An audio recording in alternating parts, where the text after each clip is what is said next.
What if the mask you wore for Halloween didn't just hide your face, but revealed the darkest parts of who you are?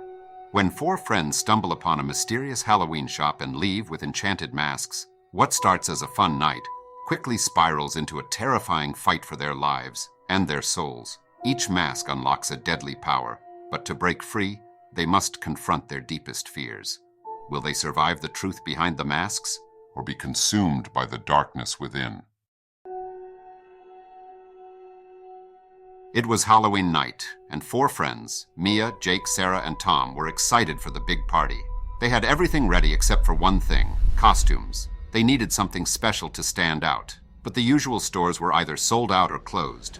As they walked down a quiet street, they noticed something strange. A small shop, lit with dim orange lights, had suddenly appeared where no shop had been before. Above the door, a sign read, "The Mask Emporium."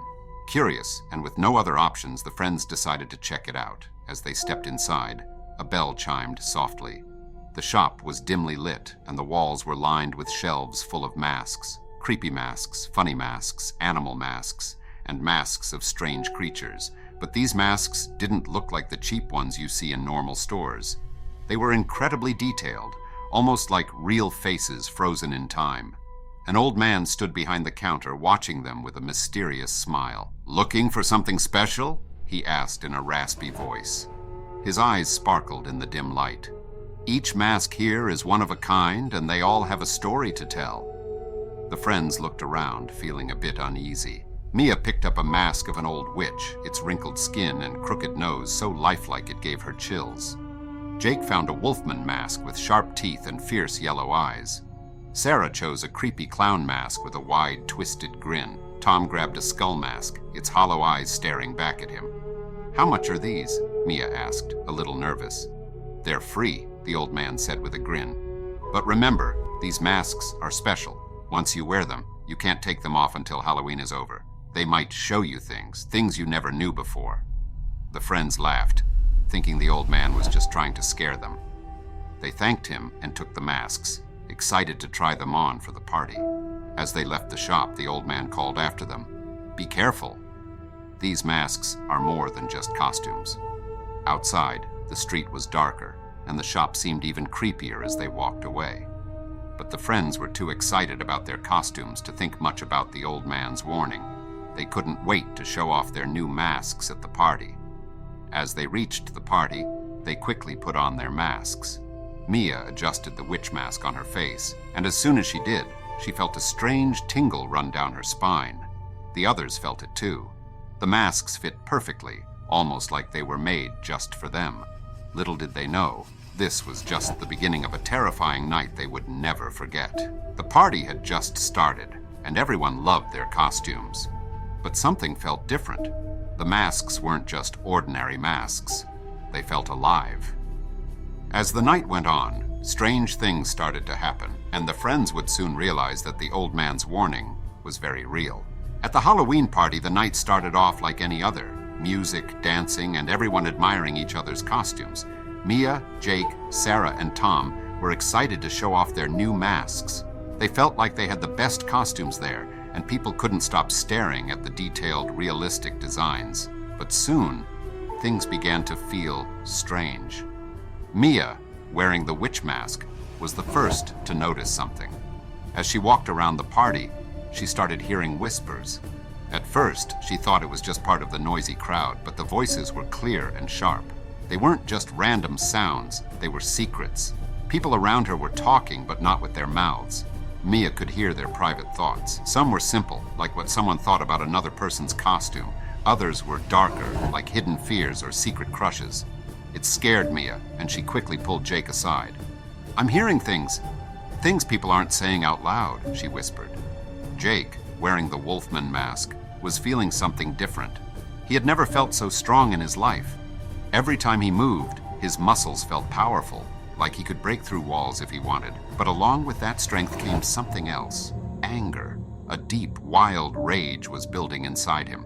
At first, he thought it was just excitement from the party. But then he started feeling irritated by small things. The loud music, the crowds of people, it all started to make him furious. "I need to get out of here for a minute," Jake told the group, his fists clenched. Sarah, with her creepy clown mask, was having her own strange experience. Wherever she went, people around her would start laughing uncontrollably. It wasn't the happy kind of laughter, though. It was forced, painful, like they couldn't stop. It didn't take long before people started feeling uncomfortable, clutching their sides as the laughter hurt their bodies. Sarah tried to stay away from others, but the laughter followed her, like her mask was making everyone around her lose control. Tom, who wore the skull mask, was seeing things that weren't supposed to be there. Every time he looked at someone, a shadowy figure stood beside them. At first, he thought it was just a trick of the light, but then he realized the figures were real, images of death. The figures didn't move, but they lingered near people like they were waiting for something. When he stared at one too long, it turned its head and looked directly at him, sending chills down his spine. The friends regrouped in a quiet corner of the party, all feeling shaken. "These masks, something's wrong with them," Sarah said, her voice trembling as she tried to keep her distance from the others. "I'm making people laugh, but it's not normal. It's hurting them." "I feel like I'm going to lose control," Jake growled, his fists still tight. "It's like there's something inside me, something angry." Mia nodded, her eyes wide with fear. "I can hear what people are thinking. It's too much. It's like their thoughts are screaming at me." Tom looked around nervously, still seeing the shadowy figures near people. "I'm seeing death," he whispered.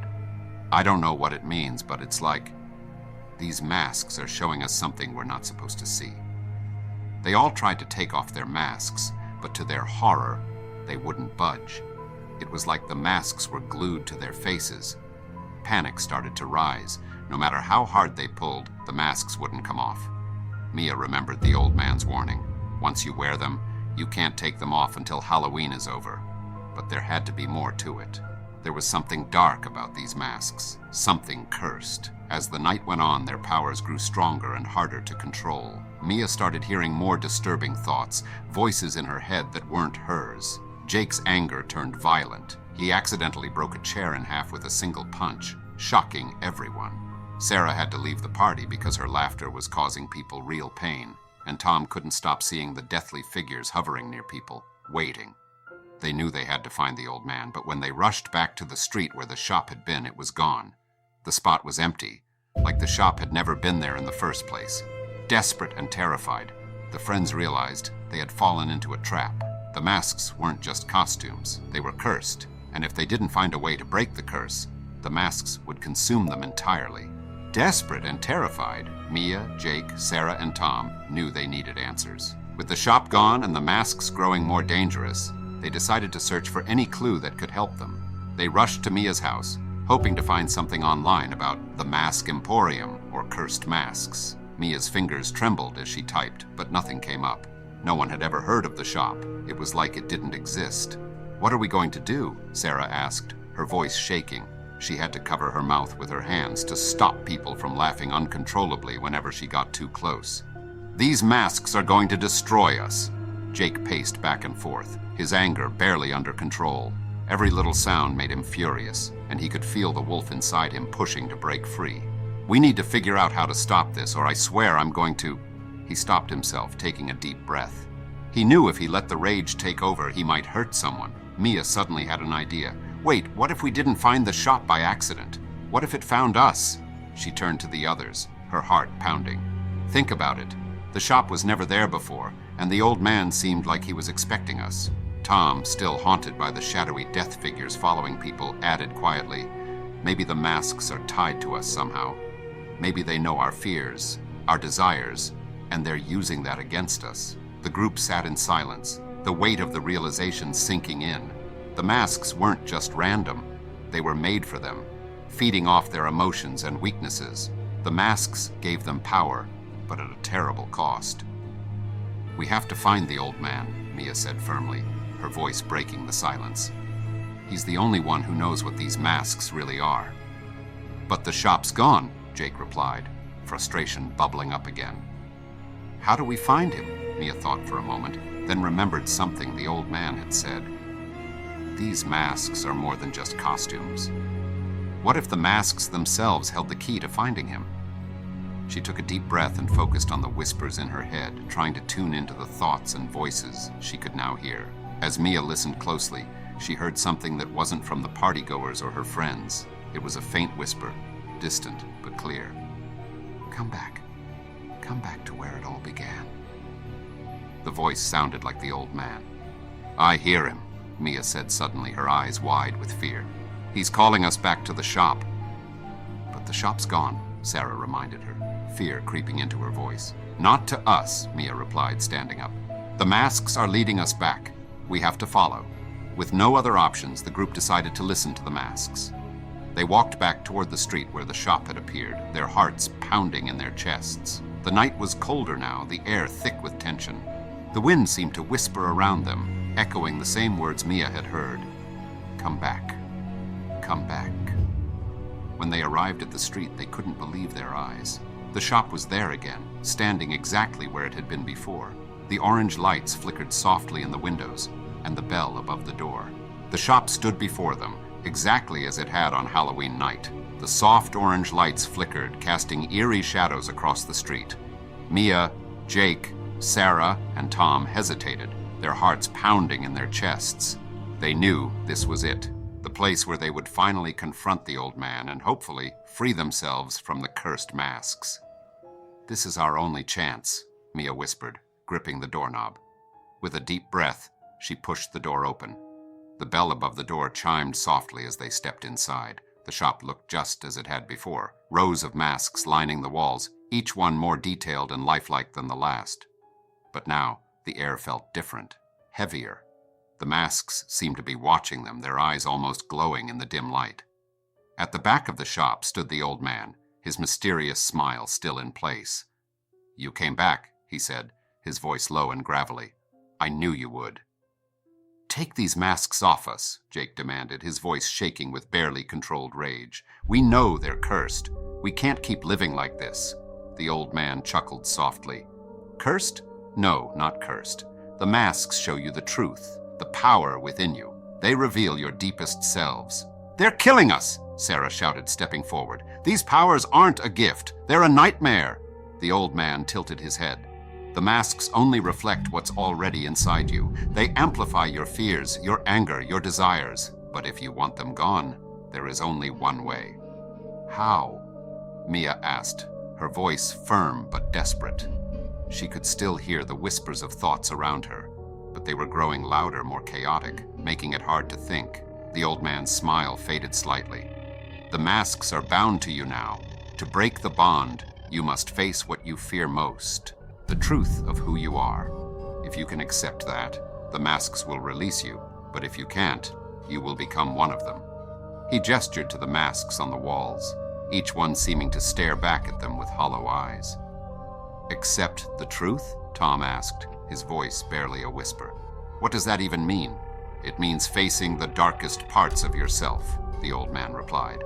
The masks show you what you try to hide. Only by confronting it can you break free. The friends exchanged nervous glances. They didn't have much time. The masks were growing stronger, and if they didn't do something soon, they might be stuck with them forever. With no other option, they each prepared to confront their inner fears.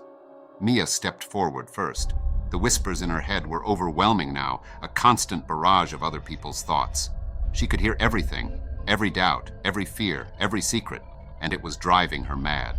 But as she stood there, she realized that the real fear wasn't the voices. It was her own fear of not being able to silence them, of losing control. She closed her eyes and took a deep breath, focusing on the quiet within herself. Slowly, the whispers began to fade. Next was Jake. The wolf mask had given him strength, but also uncontrollable anger. He had always prided himself on being calm and collected, but deep down, he feared his own rage. The mask had brought that fear to the surface, showing him how close he was to losing control. Jake had to accept that the anger was part of him. It always had been. With a deep breath, he embraced it, no longer afraid of the beast within. Sarah stood next. Her mask had made people laugh, but not in a good way. She realized now that the laughter wasn't about joy, it was about fear. Sarah had always been afraid of being laughed at, of being seen as weak or foolish. But as she stood there, she realized that she couldn't control what others thought. She could only control how she felt about herself. With that understanding, The forced laughter around her finally stopped. Finally, Tom faced his fear.